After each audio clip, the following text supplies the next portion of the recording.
So Dagon is all about false promises and empty power. He looks like he provides, but really he just takes. And you see him in leaders and systems and even in those inner loyalties, and they swear that they'll give you life, but they wear you down. And in Samuel 5:3, it says, when the people of Ashdod rose early the next day, behold, Dagon had fallen face downward before the ark of the Lord. The Philistines placed the ark of the covenant in Dagon's temple, as though God of Israel could be ranked among the idols. Overnight, Dagon fell twice, and his head and his hands were broken. So the head represented the authority and wisdom, and the hands represented power and action. And Judges 16:21 says the Philistines took Samson and brought him to Gaza and bound him, and they called to sacrifice to Dagon their god. So Dagon isn't just about idols in the Bible, and it's not just about ancient myth. He's about spectacle, humiliation, and control.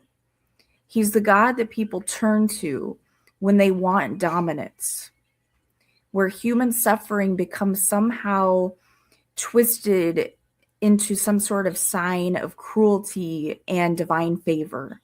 When President Trump appointed me as your Secretary of War, I made you a series of promises.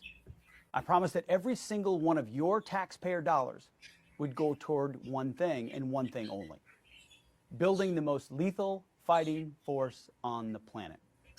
And I promised we would gut the corruptive, unconstitutional, non-merit-based DEI programs that have weakened our military and distracted us from our primary mission. And I promised we would hunt down the waste, the fraud, and the abuse that has run rampant in this department for decades, and to instead redirect that money to President Trump's America First priorities. Well, today we are once again taking action on these promises. We're actually taking a sledgehammer to the oldest DEI program in the federal government, a program few people outside of Washington have ever heard of, that I hadn't heard of. It's called the 8A program. Now, if you're like me, you're asking yourself, what is an 8A? It's a great question. 8A refers to the Small Business Administration's program to assist, quote, small, disadvantaged businesses owned by a socially disadvantaged individual or tribe, end quote. Providing these small businesses with opportunities is a laudable goal. But over the decades, as it happens, the 8A program has morphed into swamp code words for DEI, race-based contracting. And here's the worst part. In many, many instances, these socially disadvantaged businesses, they don't even do work. They take a 10%, 20%, sometimes 50% fee off the top, and then pass the contract off to a giant consulting firm, commonly known as Beltway bandits. For decades, this program, 8A, has been a breeding ground for fraud, and this administration is finally doing something about it. The Department of Justice, under Attorney General Pam Bondi, recently exposed $500 million in 8A fraud. Treasury, led by Secretary Bessent, found another $250 million, and their investigation is just beginning. Treasury, Justice, and the Small Business Administration under Administrator Loeffler are all actively investigating their 8A contracts right now. Now, in the Pentagon, $100 million sole source contracts go out the door to these 8A firms almost every day. $100 million sole source contracts go out our door to these 8A firms almost every day, without any competition or opportunity for anyone else to bid. The Department of War is required by law to do almost $100 billion worth of contracts per year with small businesses, including 8A firms. Seems 8A is quite important. But we're not required to pay enormous brokerage fees, only to have these firms pass those contracts along to giant consulting companies, and we won't. We're not doing this anymore.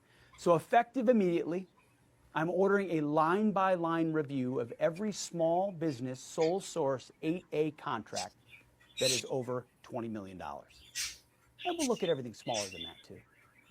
The Department of War has the biggest chunk of 8A spending by far, 10 times more than any other agency. So our cleanup, it's going to be 10 times tougher. It's a two-stage mission.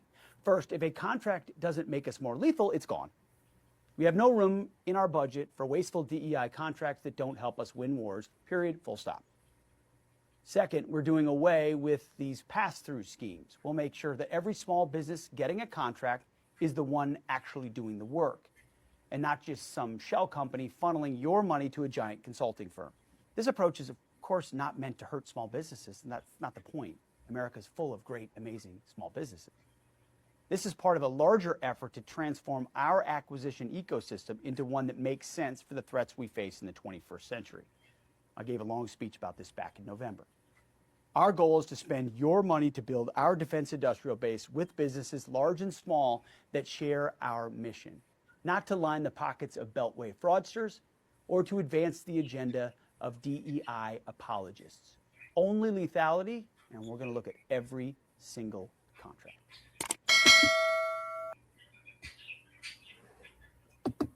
So it's in the systems that worship power and crush anyone who's vulnerable.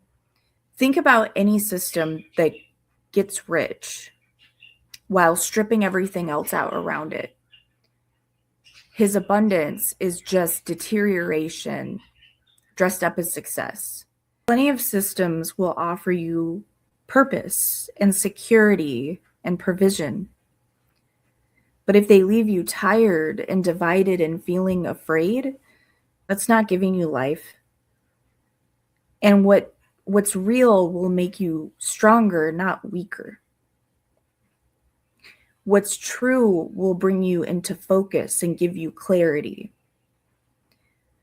Choose what restores you and stick with what's honest and grounded and lasting. And light does not use people. It does not take advantage of people. And truth will never need to be forced.